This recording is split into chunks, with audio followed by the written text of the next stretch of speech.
Good morning, dear kids. You are studying chapter Force and the Laws of Motion. In my previous video, I was discussing about the Newton's second law of motion. On the same topic, there is one numericals which was remain left. Let's discuss about it.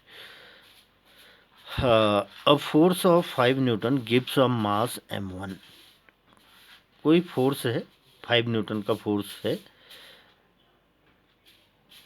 Gives of mass m1 जो कि m1 mass पर an acceleration of 8 meter per second square and mass m2 one acceleration of 24 meter per second square. 5 newton का force है, m1 mass पर 8 meter per second square का acceleration दे रहा है और m2 मास जो कि दूसरा मास है उस पर acceleration 24 meter per second square दे रहा है। What is the acceleration if both masses are tied together?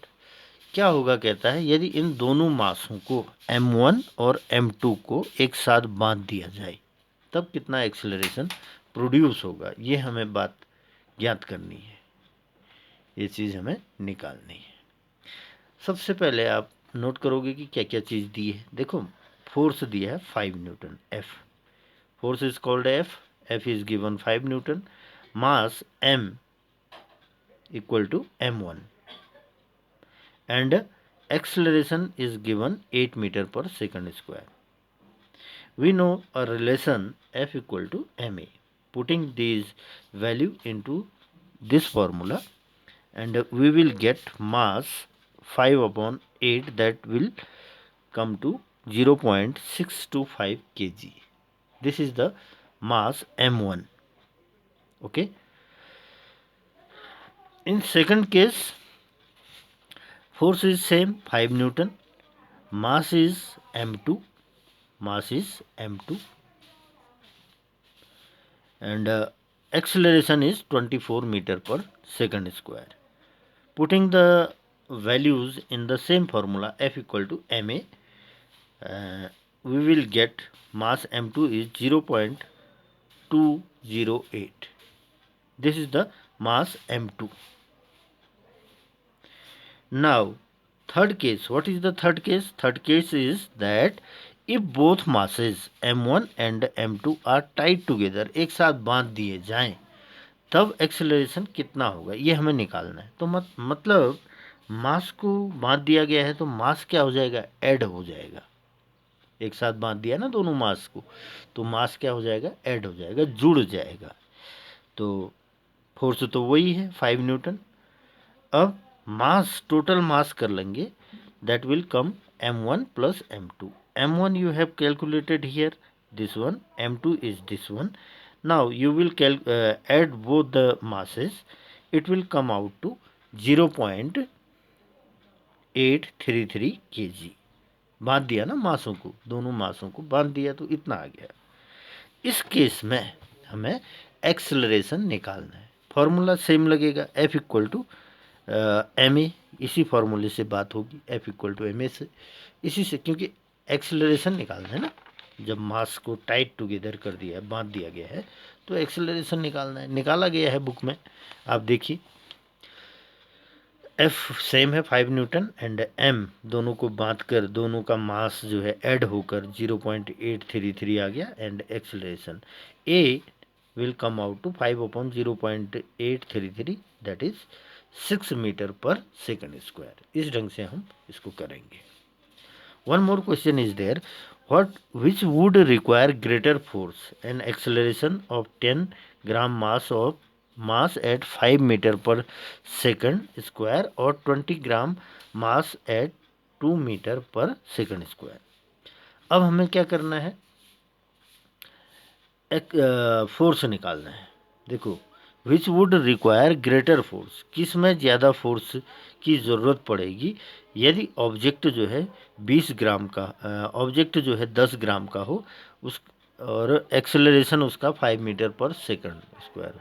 इसको रोकने के लिए ज़्यादा फोर्स लगेगा या ऑब्जेक्ट 20 ग्राम का है मास डबल हो गया, देख रहे हैं, यहाँ 10 है, यहाँ 20 हो गया, 20 ग्राम का है, और उसका एक्सेलरेशन है 2 मीटर पर सेकंड स्क्वायर। किस में ज़्यादा फोर्स की ज़रूरत पड़ेगी, ये निकालना है। तो आप फोर्स निकालना है, सीधे से रिलेशन आपको पता है, F equal to M A. Now m is given here in gram, you will convert into kg. For doing so, you will divide this figure, means 10 gram, with 1000. Why? Because 1 kg equal to 1000 gram. That's why same thing done in the book, 10 upon 1000 kg into 5. It will come out to 0.5 Newton. In second case, 20 gram mass is given, it will convert into 0.04 Newton. What you did? Divided by 1000, you have turned into kg, and putting the value F equal to ma, same the relation, it will come out to 0.04 Newton. Greater force is required, 0.5 Newton for accelerating 10 gram mass of object. इसको रोकने के लिए ज़्यादा force लग रहा है। तो समझ में आ रही होंगी बातें, इस ऑब्जेक्ट को रोकने के लिए ज़्यादा फोर्स लग रहा है, क्योंकि ये वैल्यू क्या है 0.05 न्यूटन, और ये क्या है 0.04 न्यूटन। इसमें कम फोर्स लग रहा है, इसमें ज़्यादा फोर्स लग रहा है। होपिंग कि समझ गए होंगे। Now today's topic is Newton's third law of motion. So far I have discussed about two laws based on motion which was given by Newton, first and second law, and I would like to third law. What is this? You, for understanding these all things, you might have to read this portion, this paragraph. Probably you will understand the fact. Actually, what is doing here? What is this boy is doing here? He is pushing the wall. Boy is pushing a wall, and wall is also pushing the boy. In second case, in first case, boy push the wall. In second case, wall push the boy. What happened? क्या हुआ इसमें? इसमें ये हुआ कि when a boy exert a force on wall, the wall exert equal and opposite force on the boy.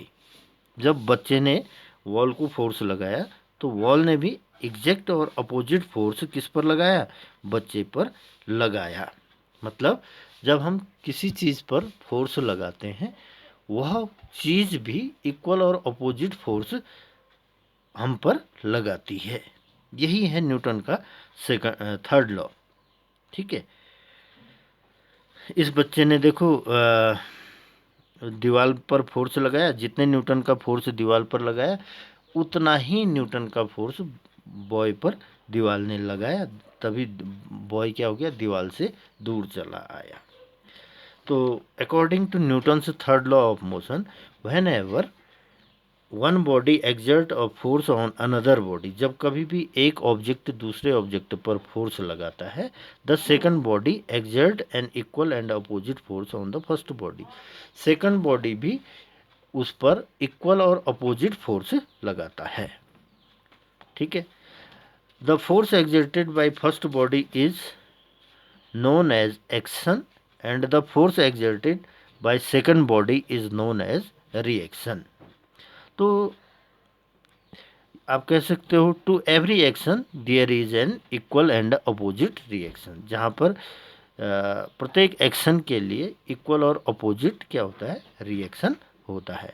वहाँ इसी ढंग से एक यहाँ पर एग्जाम्पल दिया गया है, the man is exerting a force on cow, आदमी जो है गाय को खींच रहा है, गाय भी क्या कर रही है? आदमी पर इक्वल फोर्स लगा रही है, अपनी ओर खींचने का प्रयास कर रही है। सेम थिंग यहाँ पर एक एक्टिविटी दी रखी है ना, experiment to demonstrate third law of motion, इसको पढ़िएगा आप। इसमें आप देख रहे हैं एक स्टेशनरी ये रखा है, इसमें स्प्रिंग बांधी गई है, दूसरी स्प्रिंग को खींचा जा रहा है। जितने फोर्स से पहली स्प्रिंग को खींचा जा रहा है, दूसरी स्प्रिंग भी उतना ही फोर्स पहली स्प्रिंग पर लगा रही है। पहली स्प्रिंग को खींचा जाना हम कह देंगे एक्शन, और दूसरी स्प्रिंग के द्वारा पहली स्प्रिंग को खींचे जाने को हम कह देंगे रिएक्शन। इस केस में दिखाया है कि 4 न्यूटन का फोर्स इस स्प्रिंग पर लगाया गया है, तो exact and opposite force 4 Newton का फोर्स जो है ये स्प्रिंग इधर को लगाएगी, दोनों ऐसे इधर को अपोजिट फोर्स लगेंगे। समझ रहे होंगे आप। Action and reaction act on 2 different bodies. इस एग्जाम्पल को आप पढ़ना। अब है some example to illustrate Newton's third law of motion. कुछ एग्जाम्पल हैं न्यूटन के थर्ड लॉ ऑफ मोशन को समझने के लिए। जैसे पहला है हाउ डू वी वॉक, हम कैसे चलते हैं। हम जब चलते हैं क्या उसमें भी एक्शन रिएक्शन होता है? डेफिनेटली उसमें भी होता है। एक्चुअली जब हम चलते हैं तो हम क्या करते हैं, एक्चुअली पुश करते हैं किसको?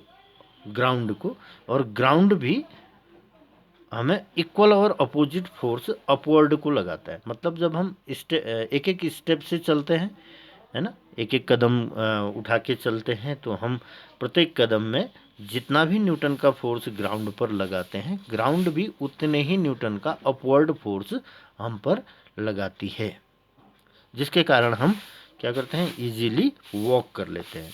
Same thing is written here, when we walk on the ground then our foot pushes the ground backward, हमारे पाँव जो है बैकवर्ड ग्राउंड को नीचे की ओर धकेलते हैं, and in return the ground pushes our foot forward, हमारे ग्राउंड भी हमारे